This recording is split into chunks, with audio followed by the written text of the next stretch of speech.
Welcome to A Funny Thing Happened on the Way to My Life.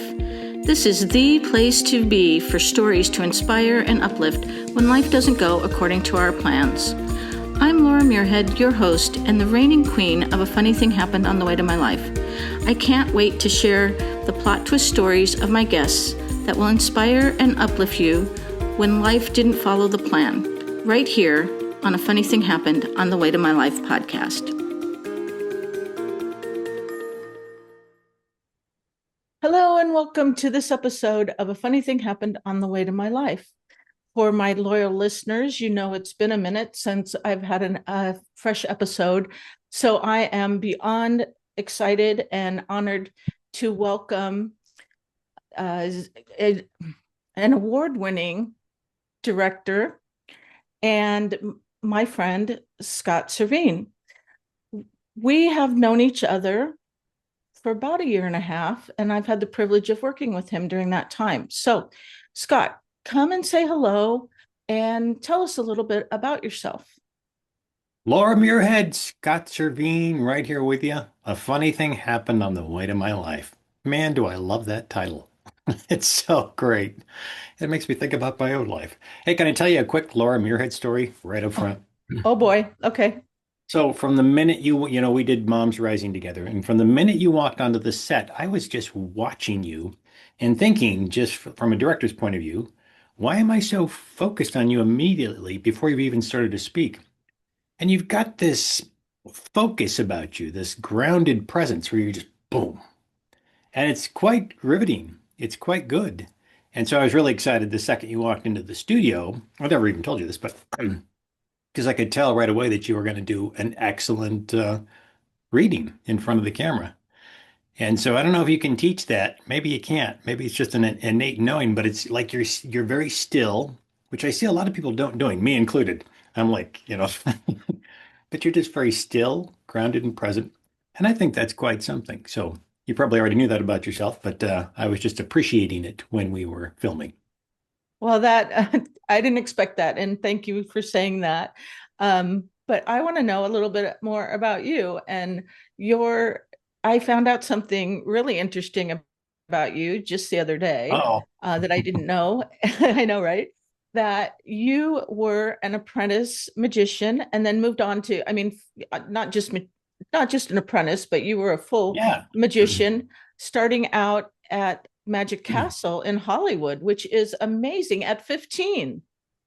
I And did, yeah. And what's funny is it's one of my proudest moments. Can you imagine being 15 years old?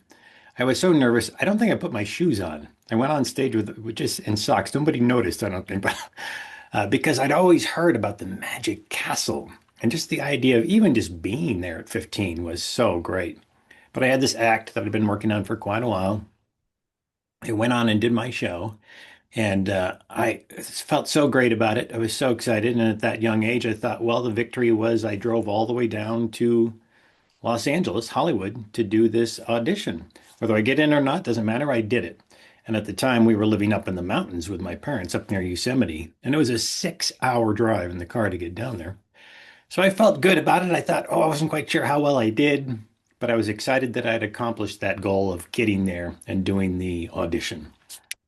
And get this, we drive all the way back home, 6 hours, and I get a call. And they say, hey, Scott, not only did you get in to they called it the Junior Academy or whatever it was at that time, but there's a big audition the next day for the biggest show of the year. And so I go to my dad, who had driven me all the way down there, and I go, okay, I know this is crazy, but there's an audition tomorrow. Is there any way we could go back down? And you know what? My dad didn't skip a beat. He goes, let's go. We get in the car, we drive all the way back down, and I get the audition, and I get into the show. So not only was it a great accomplishment, just felt so good to get into this thing. I mean, the Magic Castle, it's one of the few places on the planet where people take the craft of magic, the art of it so seriously. So I apprenticed with them from the time I was 15 until I was 21 and worked with some of the greatest teachers, mentors in the magic industry. So it was such a great honor for me. And then I had, yeah, this whole life as a magician. And you know what's funny? Uh, the art of magic, the craft of it, to me is the exact same thing as making good cinema. You're essentially not wanting to trick or fool the audience. You want to inspire wonder in them. And so that's why I was successful as a magician. I didn't go out there to trick anybody. I said, hey, I want to tell you this story that might inspire you about unfathomable possibility.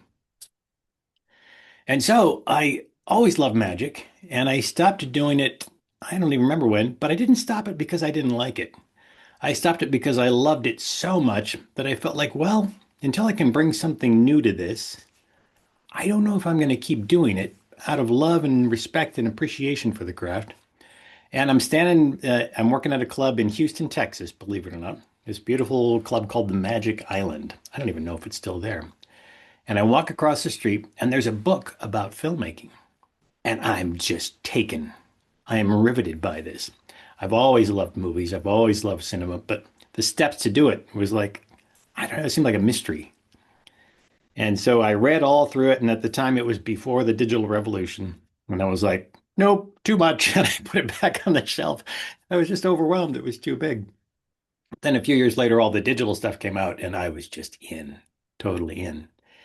And so now, whenever I think about a film, I try to think just for the fun of it, that same sort of essence of wonder. What in each scene can I sort of bring a sense of wonder to the audience? So they're very, very closely related. For me, it sounds crazy, but I don't feel like I stopped being a magician and started being a film director, although I guess technically that's what happened. It was just a continuation of the craft. How's that for a Well, short answer? yeah, I love this Sorry. story and I love how it weaves in, Mm. and it's perfect for a funny thing happened on the way to my life. Whoever thought that, when you were 15, when you were 20, when you were doing magic, that you would eventually be an award-winning filmmaker, and Yeah. really you're a creative force. Your vision for things, and it's just amazing. I think that correct me if I'm wrong, but I believe you've been involved in over 20 movies. And one of them that I'd really like to talk about is you were able to get the rights to Think and Grow Rich, the really well-known book by Napoleon Hill. And you created Think and Grow Rich, the movie. So can you tell us a little bit about making that movie and how that came about? For sure, on one condition. I love talking about movies. So if I go on too long, just go, cut, Scott. Go cut. I get to be the director. You Cut. are the director. You are the director. I am at your disposal. I love that. Yeah, so, I was sitting in my kitchen. I'll never forget this story. And I was reading Think and Grow Rich, as I'd done, quite a few times before. And I came across that section, and I'm just paraphrasing. It says something about what is it that you can do, that you can bring to the world that nobody else can? Not out of like a sense of ego, but just what is it? And to me, that's the key of that book. I think that's why it sold so many hundreds of millions of copies, because it lights people up from the inside. At the very least, it starts them thinking, all right, wait a minute. Do I really have a gift that's unique that only I could bring to the world? I think even above and beyond getting rich, all that stuff, I think that's the heart of that book. So there I am in my kitchen with this book, and I read that section, what's the one thing? And I'm going, gosh, I'm not sure what mine is. And I'm holding this book, and I'm not even realizing, well, I'm a filmmaker. And so it started me thinking, why has nobody made a film out of this book? One of the top 10 most widely read books of all time. You see the top 10 list. I mean, there's Harry Potter, there's the Da Vinci Code, there's the Bible, there's this book. What is it about this book? And why has it not been a film yet? So at the time, I'd partnered with one of my mentors, Stephen Simon, extraordinary man, visionary director, visionary producer, and we were working on this in the beginning. And he and I worked with the foundation to get the rights. And he had the savviness of a seasoned producer, and so we got the rights together initially. But then, and this is a great, just like your title, a funny thing happened on the way to my life. We launch into this thing, and there was something about our approach that just stopped. It did not work. We loved it. We were excited about it, Don Green at the foundation was excited about it, but we just hit a wall. And we're like going, what is this? And I'll tell you what it was. I finally figured it out. But so at the time, we just paused. And Steven's this busy guy, so he went on to producing, doing all these other wonderful things. And he said, of course, Scott, run with it, do what you can. And so I'm going, what is it? The best-selling book. So people all so love it so much. And so then I'm reading another section of the book about, have you really consulted experts in the field? Like the Henry Ford story, how, he didn't claim to have all the knowledge, but he has those buttons on the desk for each area of interest. And so I go, well, think of myself as a stout film director. I am not a screenwriter.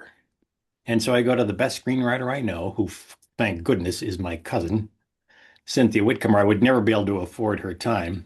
Cynthia Whitcomb is an extraordinary force in cinema.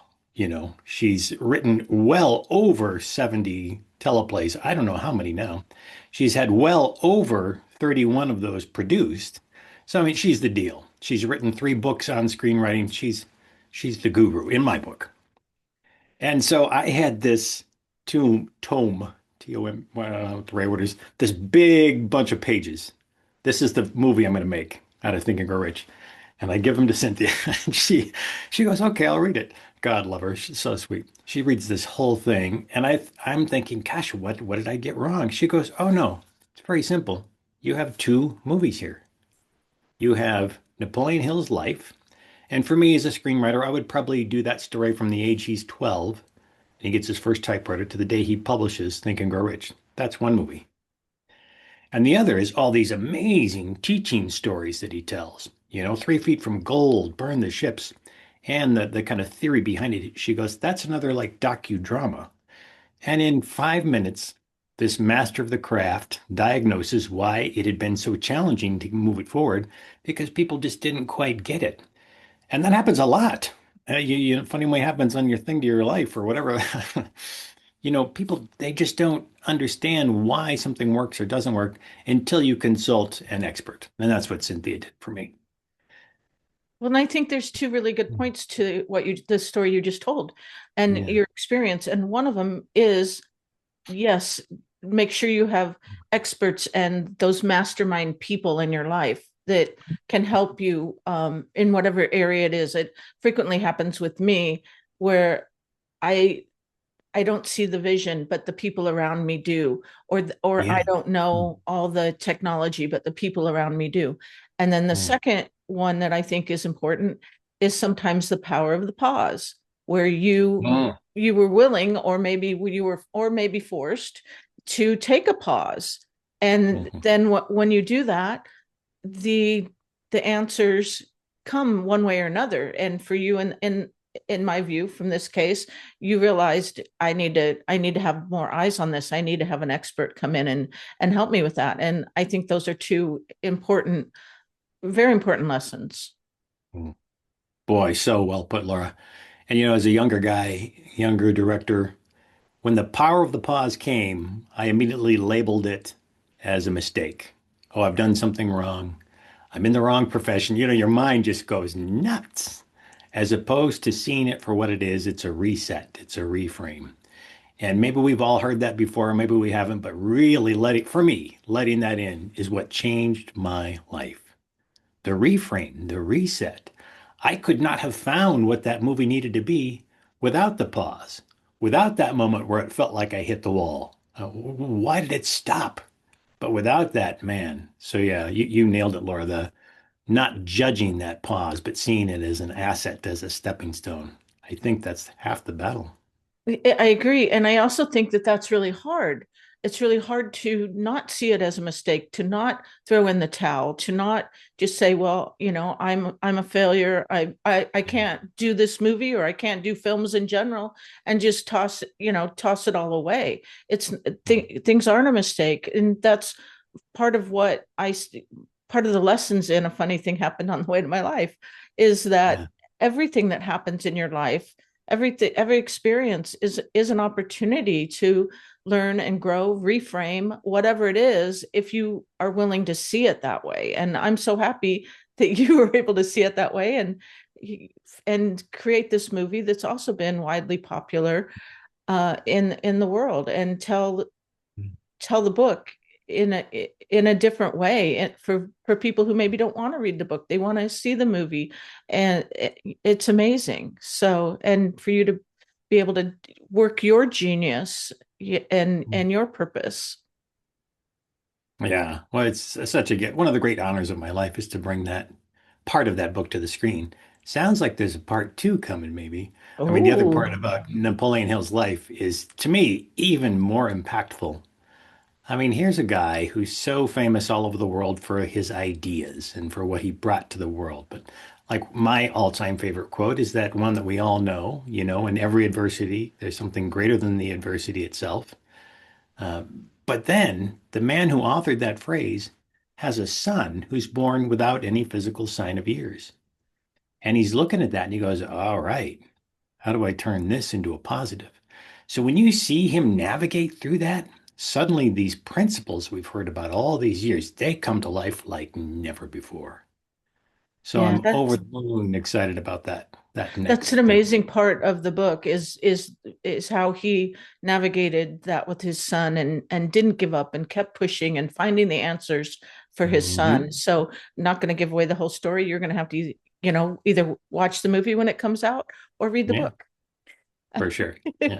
I want to change. I want to talk about another movie that so Scott and I, we originally met in New York City a year and a half ago, working on the Heroes Roar docufilm, which is going to come out later this year. So keep your eyes out for that. But through that process and through the people, the connection, I somehow was brought into an amazing movie called Mom's Rising, and I am just so honored and thrilled to be a cast member in that movie. And Scott, of course, it's his it's his product, it's his dream. It's he created this movie and directed it, and I just want to know. I do know what the inspiration for this movie was, but I want you to tell our listeners how the whole idea came about for Mom's Rising. Yeah, yeah. Another one of my favorite stories. So there's two parts to it. One is the inspiration for the idea definitely came directly from Think and Grow Rich, the movie. The first scene in that movie is about Thomas Edison as a young boy, 5 or 6 years old, and his mom. It's a true story. You've probably heard it. He was sent home from school saying he was mentally slow. And he got that note in a letter, which he gave to his mom. But mom was so smart that she read that letter and pretended like it said, "You're a genius. You're so smart. I have to keep you at home to teach you." And that story really touched a chord in a lot of people. It was the first scene in Think and Grow Rich, the movie, and we got more emails about that than any other thing in the film by far. So a year after doing that film, I thought, well, we've got to make a whole movie about this, the impact that extraordinary mothers have on their kids. And so that was the inspiration for the film. But then there's the idea, and then there's the fuel for it. And that the fuel for it definitely came from my mother, Bonnie Cervine, who was just a light. She was just a spiritual light. People were just drawn to her. And can you imagine how lucky am I to have a mother like that my whole life growing up? So those were the two things that really propelled that film into action. That's amazing. And it sounds like both of your parents were just so supportive and amazing. And we're so glad that you did create this movie. And there's a lot to it.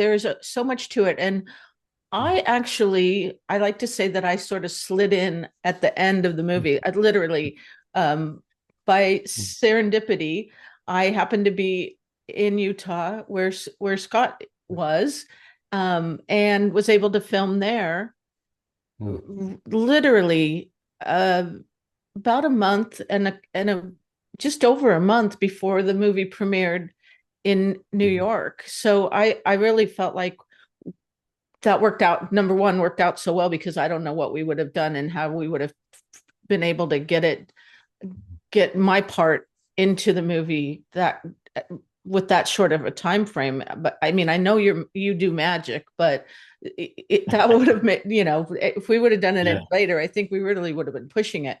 But beyond Yeah. that, I would love to hear, and I think our listeners would love to hear, there are so many cast members, like besides the stories of people like Helen Keller and Jane Goodall, these amazing stories, the Angel of Bergen Belsen, who Yep. Hmm. saved what, Yeah, well, it was, I 52 think it was 52 was the final count, but yeah, 52 children at a concentration camp during World War II. These are amazing stories, but we have 12 cast members who share their personal stories, and these amazing women, these amazing moms. And I'd like to I'm getting to the question here. I'm leading up to it eventually. I would love to know how this all came together. How were you yeah, able to pull this together? And even some of the scenes that were filmed during this movie, I don't know how you found the setting. Being on the backside of it, sort of, mm, it's just amazing to me. I mean, we see movies all the time, and maybe we wonder, oh wow, that's incredible, photography or the studio that they used or mm. whatever, but some cinematography. But being actually part of it, I'm really curious to know how you were able to gather so many amazing women and what that process was like. Yeah, yeah. Well, I think it was a miracle. I don't know how else to describe it. Any movie, I love George Lucas's quote about movies in general. He goes, "It's really, really hard to make even a bad movie," which is just kind of funny to me because it does take a lot of effort and a lot of perseverance. And it's funny about you coming into the cast. I had always, always seen 12 people, 12 main speakers in the cast. And the whole time I'm going, well, we just don't have 12, I guess. And I just let go of it. And then a funny thing happened on the way to the premiere. Exactly. I met you, and it just seemed like the right fit. And there wasn't really enough time, but I'm like, well, I always wanted 12.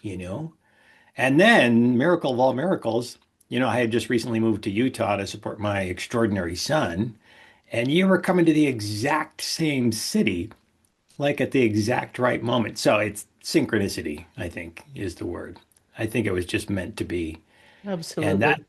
that had to happen so many times in the production of this film. I mean, so many details, and it just did. Not every time, of course. There were many challenges along the way, but I think that trust and just that commitment. And this was the first film. I've been making films for quite a while. This was the first film where I had a different mantra. I tried to simplify it, and I never told anybody this, but the whole time I just kept saying to myself, "I'm all in. I'm all in. I don't care what happens. I'm all in." And I think the power of that does kind of impact your reality. We always go back and forth. Do you create your own reality? A lot of people, absolutely yes. Some scientists, maybe not. But I'm convinced now that at the very least, we impact our reality. So when I have that energy, and I don't have it every day, but when I get out of bed and I go, I'm all in, I do think it nudges reality a little bit in the positive direction, in the direction you want to go. So that's how I got through, is just being total commitment on a level I'd never had before. Because as you know, Laura, there were some big adversities. There was one time when the film stopped altogether.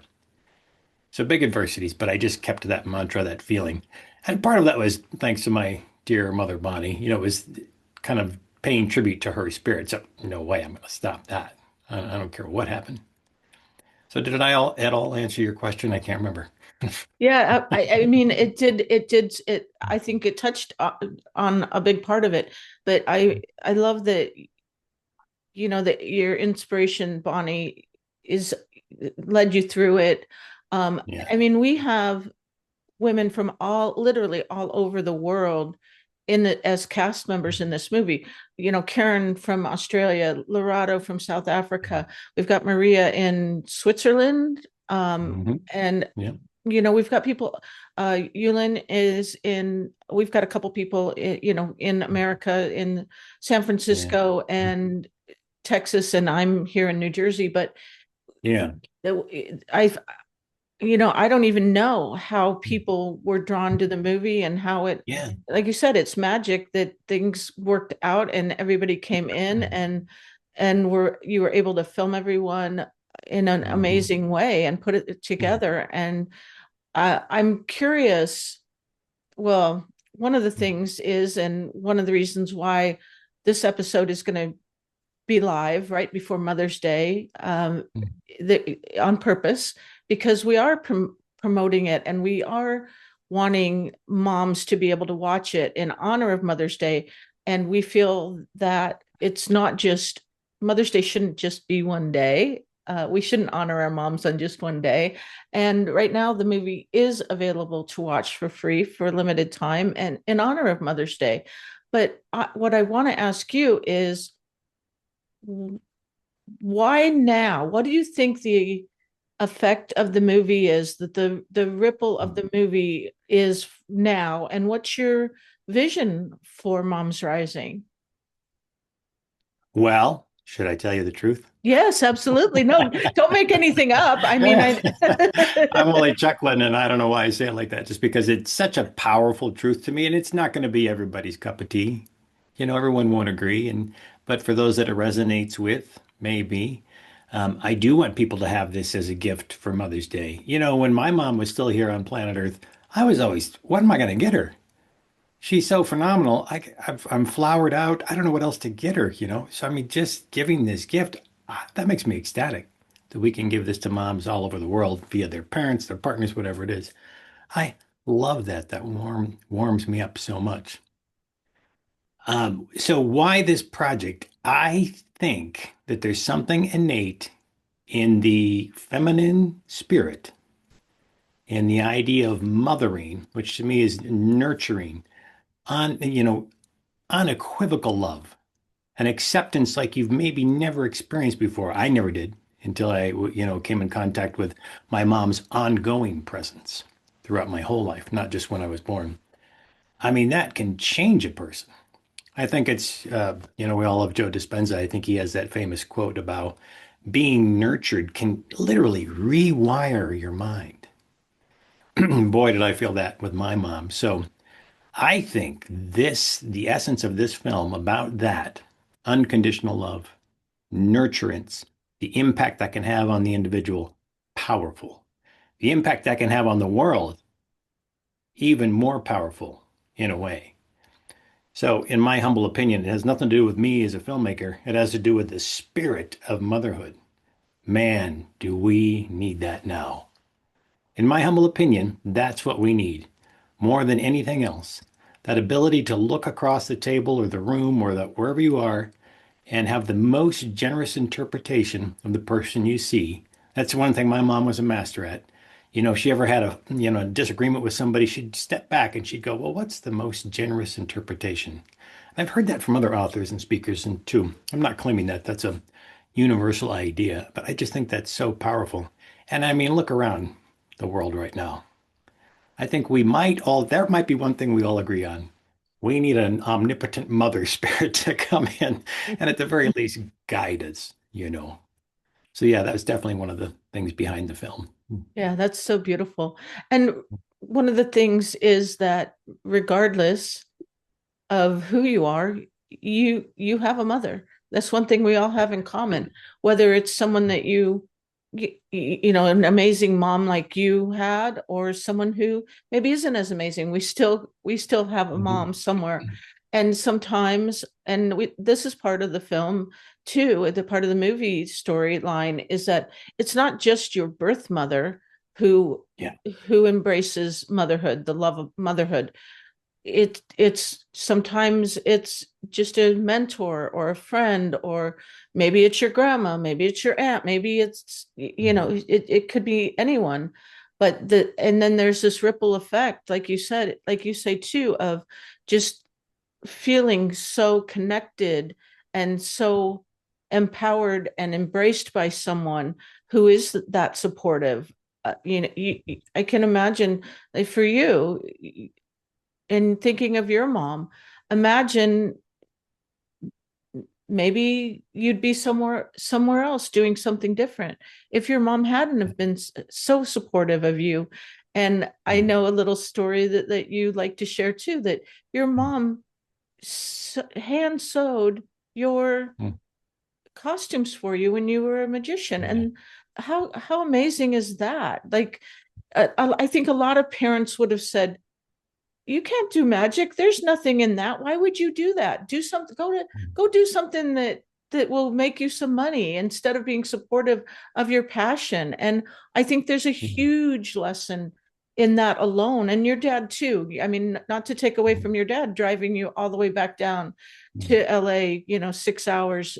It's incredible to have that love. And that's when there's multiple, I mean, every story in the movie in Mom's Rising is about exactly that, about forgiveness, about supporting people who aren't necessarily your birth children, and finding that connection.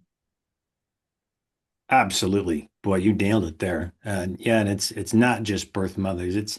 It's the essence of motherhood. And my dad had that. Dudes can have that. Men need that right now. I think it's one of our strongest tools if we're willing to see it and claim it for ourselves.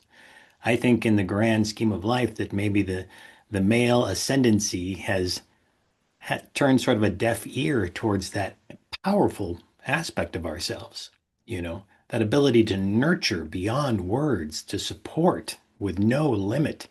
That is powerful. And as you know, Laura, it's not only powerful impact on someone, it actually heals us too. We get the healing, we get the power, we get the enlightenment from it at the same time. So that kind of gives me chills thinking about that right now. I'm very, very excited. I'm surprised to hear myself say this, but about some of even what's going to go on in politics in the next few years. I think we're going to see men and women rising, stepping up that have more of that essence, a genuine love and intrigue for their fellow person. I'm excited about that time, and I think it's on the way. Yeah, amazing. Amazing. So, um I'm trying to think, what else do we want to share about the movie? What else do you want to share about the movie? Well, I'll tell you, it's brave. Look at these 12 women, you included. Look at these narrative stories that we tell. It is just a profile of bravery. And like, you really don't want to miss it. And it's kind of nice because sometimes you're like, well, I don't want to promote my own work. I don't want to get out there and blow the horn or whatever. But not with this one. I want everyone to see it because people feel different after they watch the beauty of these stories. And I'll tell you just a real quick story. I can't remember if I told you, but when I first came across the story from Mary Johnson, which is one of the stories in the movie, her son was murdered, and she somehow, through her extraordinary nature, it took her about 6 years, but came to the point where she not only forgave the murderer, but started mentoring him and had him move in next door. That story changed me on the spot. I was having one of those days where the film had kind of stopped. I didn't know how I was going to get it going, and I was crunchy, angry. I mean, I was just, those days when you just can't start the positive engine. You got your grumpy pants on all day, and it just feels like it's not going to end. And then I think Cynthia sent me this story. I can't remember how I found it, but I read that story, and it just busted me wide open. And literally, Laura, from that minute till now, whenever I have one of those days, and they happen all the time, I think back to her. I think back to Mary. And just in a very real world kind of way, I go, wow, Mary stopped the world and forgave the person who took her son's life. What can I do right now? And so she helps me every day.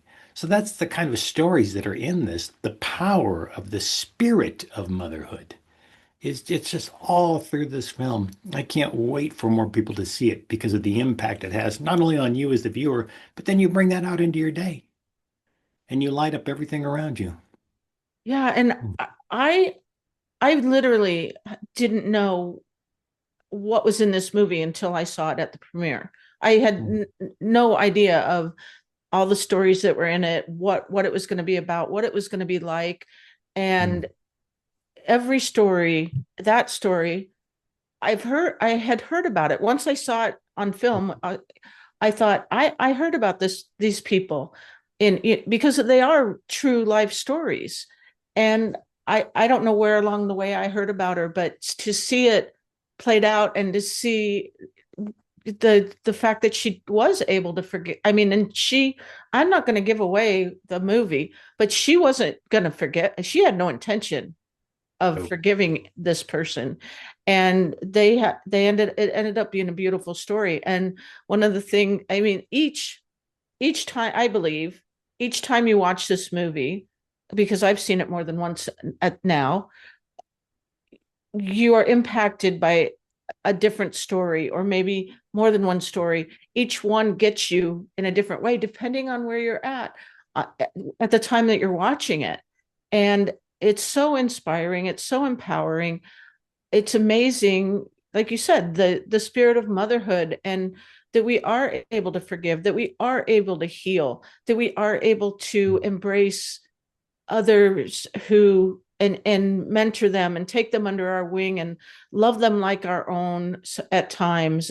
It's yeah. amazing, and that is the nature of motherhood and the spirit of motherhood. And it, like you said, it does affect everyone. And it, I love that you said that it gives back to us, because that's true too. What you give out comes back to you and makes you feel good. And if you can just learn, be inspired, watch this movie, watch it, with your kids, give yourself the gift of time to watch this movie and be inspired by it. it's Yeah. it is amazing, even if you can't watch it all at once right now, because of it being free. There's no time limit on it. You don't have to, like Apple TV. Oh, I've got to watch this in 48 hours or I'm going to lose it. No, watch it with your friends, watch it with your women's group, whatever works for you. Give yourself the time. So many times moms, we put ourselves last. We're so busy doing all the things for everyone else. Maybe once the kids are in bed one night or off with their friends on a sleepover, give yourself, pop your popcorn and be inspired by this movie. It's amazing. I said, I did not know what was in this movie. And when we watched it, it was so amazing to be at the premiere with other cast members in New York, uh, and meet everyone. And obviously you were there, and to celebrate this movie and to see it for the first time was incredible. That's great. And one of my greatest honors about making this film, and one of the reasons why I'm so excited for more people to see it, is because, like you say, the spirit of motherhood is so powerful. And if you hear about a story like Mary Johnson or any one of the stories in the film, you hear it, you're inspired by it. But to see the miraculous collision of artists, the writer, Cynthia Whitcomb, the actors, actresses that did it, the music, all of it to line up, I think it lands on you in a stronger way. And it gives you the truest essence of this spirit of motherhood. And so that's one of the things I just love about people seeing the film for the first time. Yeah, I agree. And there is something about that. Like, you hear the story and you go, wow, that's an incredible story. But like you say, to see it visually in front of you play out. And I agree, well, with every one of the stories, but one of the other ones, because I had never heard about it, was the woman from the concentration camp who literally risked her own life to Hmm. save to try to save children. And just, I mean, every story in the movie. And I don't want to give it all away because I want people to be Yeah. inspired Uh, by it. But also, yeah. not only those stories, but the stories of the cast members who Oh, are still alive, obviously, today, and have personal stories of how they overcame whatever the challenge was. And whether it's a personal challenge or a challenge with their children, they've done amazing things. And I think each one of the cast members is amazing as well. So, and absolutely. Yeah. you've you've done a beautiful job of putting all those stories visually, and telling each one of them. It's an amazing movie. Oh, I'm so glad. Yeah, the interviews in between the narrative scenes are so strong. My favorite thing about the interviews is how each of you give us some little gift that we take throughout the whole day. And I know that may sound a little corny or on the nose, but it's true. Some little practical moment. Like for you, I always think, well, this is my life. funny thing happened on the way to my life. I really start to resonate with the day-to-day sort of essence, the intimacy of every moment of every day. You've helped me with that. Or Thank you. like with you, Lynn, going on a date with money, or the other stories about setting an alarm on your phone by Maria, from Switzerland. All Mhm. these little things, these little tools, these little moments they are little gifts that you carry throughout the whole day. And that comes directly from those interviews with you.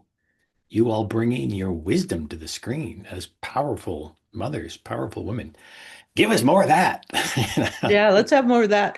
Well, and Yeah. it's interesting to me too because I had seen that you were that this movie was being created, and I had seen it had had a preview with Lorado in South Africa. That's correct, right? And Yeah. Yeah. in my mind, this was before I was ever thought about being part of it. In my mind, and seeing the title "Mom's Rising," I, I thought, well, my kids are grown, Mm, and so it's not something necessarily for me, and that's not true. That's absolutely not true, because I haven't stopped being a mom. Just because my kids are grown doesn't mean I've stopped being a mom. hmm. You're it we just evolve into a little bit different role as mothers, and at least I have. Hopefully we evolve. And now it's more of a friendship, and more hopefully the my children come to me more as a sounding board, or what can I do about this situation? And a lot of times it's just to listen. It really is just to listen and encourage them, and not with my will, to maybe help them see what they want to do. What's the answer for them? Not the answer that I would do, not the thing that I would choose necessarily, but what's the best for them and what's their choice going to be. So I was really thrilled to be part of the movie once I realized that, yeah, it's not something that was just for moms with children that are growing, small children, or high school age children still in the home. But it's for everyone. It's just an incredible Yeah. movie. One of the other just really fun, surprising things that I didn't anticipate until the first preview we did was in Prague in the Czech Republic. And the audiences there really responded wildly good. And the first time, that's kind of the first time I saw what can potentially happen. If you walk into the theater and you happen to have sort of a wound that you've covered over for a long, long time, chances are there's something in this film that's going to kind of open it up. And so it's like the last people I would think of. Like there was this one gentleman, he was so smartly dressed, and the whole movie he was just sitting there with this scowl on his face. And I thought, okay, we didn't get him. It's okay. Because he was like right in the front row. But then afterwards he came up to me, he shook my hand, and he just burst into tears. And he was Mhm. like, I haven't opened my heart in 15 years. And there was something about that kid lying in the hospital bed and I was like, wow. Now that's rewarding as a filmmaker. Not, oh, a great movie, great director. Just that it had that impact on people and that it continues to have that impact is just so wonderful. Yeah, that's amazing. And my husband was in the audience at the premiere, and he was so inspired by the movie as well. So, like you say, it's not just for women, it's not just for moms, but we just as we're gonna, I think, I don't know, is there anything else? I think we can just encourage people. My goal is to encourage people to watch the movie, to, like I said, get your people, or not watch it by yourself, watch it with your kids, watch it with your grandma, whatever. Watch it. Just watch it, and celebrate Yeah. moms, and share it with your friends, whether you watch it with them or not, because share it with someone else who you believe will be touched by the movie. Mm. Love it. Absolutely love it. And, don't underestimate the value of a real, authentic gift. Not from us to you. Take this gift, give it to your mother, and call her up and go, look, this film made me feel something. I want you to see this. really drive it home that you want to give this as a gift to them, honor that. I think it's pretty cool. Yeah, it's a better gift than flowers because it's Yeah. inspiring and Yeah, yeah. nothing wrong with flowers, but it's so Yeah. inspiring. And I obviously we will have the the website in the show notes, but for our listeners, it's momsrising.film. It's where you can find the movie. That's correct. And yeah, we will share it with everyone and enjoy it. And also we would love to hear the feedback of of your stories when you are inspired. Scott and I both. I'll have my how to get in contact with me in the show notes, and Scott as well. We could, you could leave us a note on Facebook or on social media of how it did impact you. We'd love to hear your feedback. All of us would love to Hmm. hear that, how it's inspired others. So Yeah. One of my favorite things is to hear from people how it impacted them. So we'd love that. Yeah. yeah. Any last thoughts, Scott, before we sign off? Yes, I do. We love you all. I know it sounds a little funny just to say it like that, but there's something that happens around this movie. It brings people together. It reminds us of our best possible aspects. I'm reminded by just thinking of my mother, Bonnie.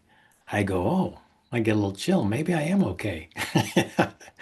So we just love you for interacting with this film and can't wait to hear how it impacts you. Yeah, that's so beautiful. So thank you, Scott. It's been my absolute pleasure to have you on A Funny Thing Happened on the Way to My Life. And I also want to thank our listeners. Obviously, without you, we wouldn't be here. And watch the movie. Watch it, watch it, watch it. Yeah, thanks for having me, Laura. Great, great fun. Thank you for listening to A Funny Thing Happened on the Way to My Life podcast. For more information, visit my website at www.lauramuirhead.com.